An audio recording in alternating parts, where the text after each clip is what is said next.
SportsCenter, Trey Hendrickson showed up to the Bengals facility today, but that doesn't mean he's necessarily happy. He's been seeking a new contract after he led the league in sacks last year with 17.5. Yesterday, he said he hadn't spoken to the team since the draft, and he has not gotten what was promised to him. Today, he talked more about the situation. Here he is. A little bit transpired between me and Zach. We've tried to keep it as least amount personal as possible. But at some point in this process, it becomes personal.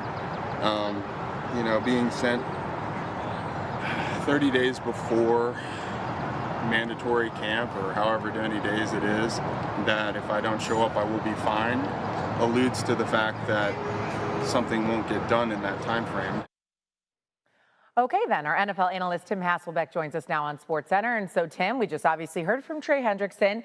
React to what you heard from him, and also the two sides still don't have a deal done. What do you make of it all? Well, he mentioned that it's personal, that yes, this is a business, but, at some point it becomes personal, and it feels like he's taking this personally, like he's hurt, that he, feels betrayed a little bit. This guy with 35 sacks the last 2 seasons. Like, you can make the argument at times over the last 2 years, he's been as good as any pass rusher in the entire NFL. And so looking at, going into the last year of his deal, due to make about, $15 million in base salary, he probably should be making over $30 million a year when you look at what the market is for guys that are elite edge rushers. He's just 30 years old. And so, I think when he looks at all of that, he's probably saying, well, Cincinnati, wait a minute. Like, what have I not done to at least be able to have this conversation to figure if we can work something out, rather than you guys just saying, nope, we're not going to get anything done. And by the way, we're going to fine you if you don't show up for the mandatory minicamp. And so I understand how, Trey Hendrickson could feel hurt and betrayed, especially with the type of, member he's been for that organization since joining it after coming over from the Saints. What's wild about this situation, too? Breaking news in the NFL, Cincinnati Bengals defensive end Trey Hendrickson is not happy with the way that contract talks are going, and he is not shy about saying so. Today, he told reporters that he will not play next season under his current deal, which is set to pay him a little over $16 million. He also said that the stalled negotiations with the team have gotten, quote, personal. Hendrickson was named first-team All-Pro this past season for the first time in his career when he led the league with 17.5 sacks. Let's welcome in our own Lige Douzable for more on this. So, Lige, do you see a way for the Bengals to salvage this relationship they have with Hendrickson? Yeah, JD, do the right thing and pay the man what he's worth. Pay the man his money. There's a clear... Exactly. There's a clear market for what Trey Hendrickson should be making. When you look at Danielle Hunter, both him and Trey Hendrickson are 30 years old. The Houston Texans did a really good job making sure that Danielle Hunter wasn't going into the last year of his deal being paid underwhelmingly. They gave him a $35.6 million extension for 1 year because that's what the market is for the top rushers. JD, you talked about it. Trey Hendrickson, you see it right there. 17.5 sacks last season. 2023, 17.5 sacks. There is nobody in the NFL over the last 2 years, JD, that has more sacks than that guy on our screen right now. Matter of fact, he has 5 more sacks than the guy that's in second place behind him, who is T.J. Watt. So when you look at what Trey Hendrickson has done, there's a clear-cut market for what he should be making in the NFL. I go back to what their executive vice president said a little while ago, Katie Blackburn. She said, it's on Trey Hendrickson to be happy at some point, and that Hendrickson should be happy at certain rates that maybe he doesn't think he'd be happy at. Well, I'd like to tell Ms. Blackburn something. The market is the market. What rates are you talking about? We just talked about Danielle Hunter making $35.6 million. They're the same age, and yet Trey Hendrickson has outpaced him when it comes to affecting and getting after the quarterback.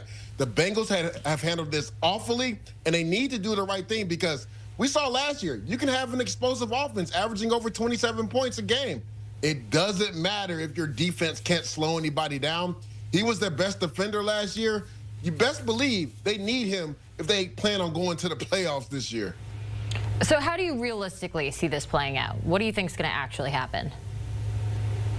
I think eventually the Bengals and Trey Hendrickson will meet somewhere in the middle. Honestly, this could end up being a scenario where if they feel like the number's too high, maybe they trade him away for like a 5th or 6th round draft pick and that new team extends him. But if you're the Bengals, right, you re-signed your top 2 receivers.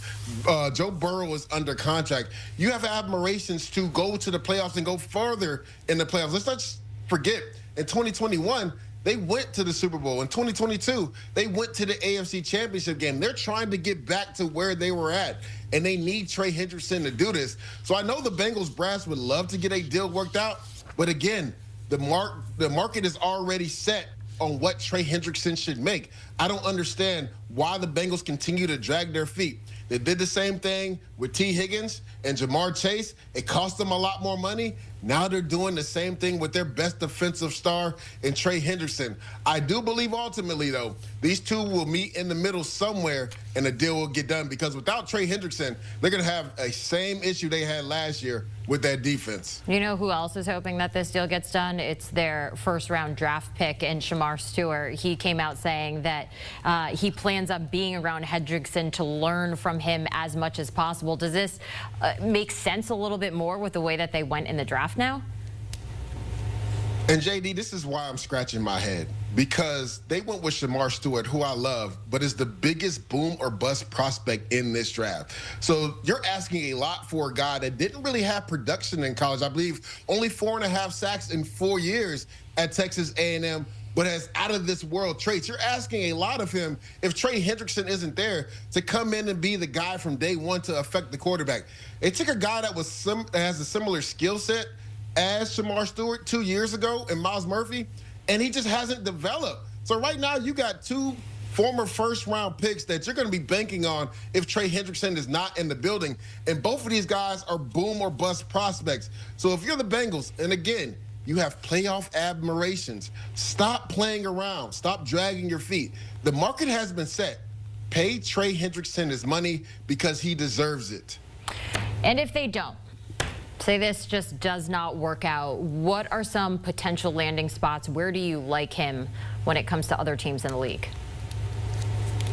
I think the Washington Commanders make a lot of sense. I was surprised. Me and Pete Prisco talked about this the other day, that they didn't attack the edge group in the draft or via free agency as well. They lost Dante Fowler to the Cowboys. He returns there. Trey Hendrickson, you see it, back-to-back 17-plus sack seasons. This is instant pass rush off the edge. And if you're the Commanders, you're a team that's vying to dethrone the NFC East and Super Bowl champs, the Philadelphia Eagles, who are in your division. So Trey Hendrickson to the Commanders makes a lot of sense, because you know this, JD, if you don't have to play your quarterback, he's under a rookie deal, you can allocate some money to some other positions. Well, right now, Jayden Daniels is only going into his 2nd year. Best believe after his 3rd year, he's probably going to be the highest paid quarterback in the NFL. So I believe the Washington Commanders can afford to make this move for Trey Hendrickson. But again, I'd be leery if I'm the Cincinnati Bengals, because the grass isn't always greener. You let Trey Hendrickson go out the building, you may have the same issue you had on defense last year. Lige Duzable with this breaking news in the NFL. Lige, thank you so much.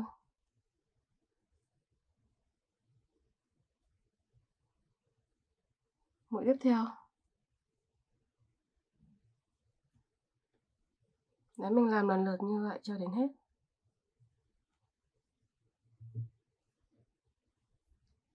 Tiếp tục móc.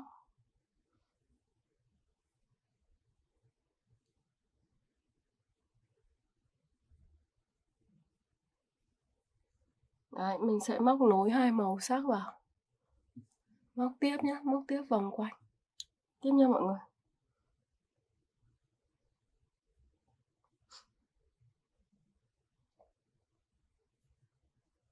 Mũi tiếp theo.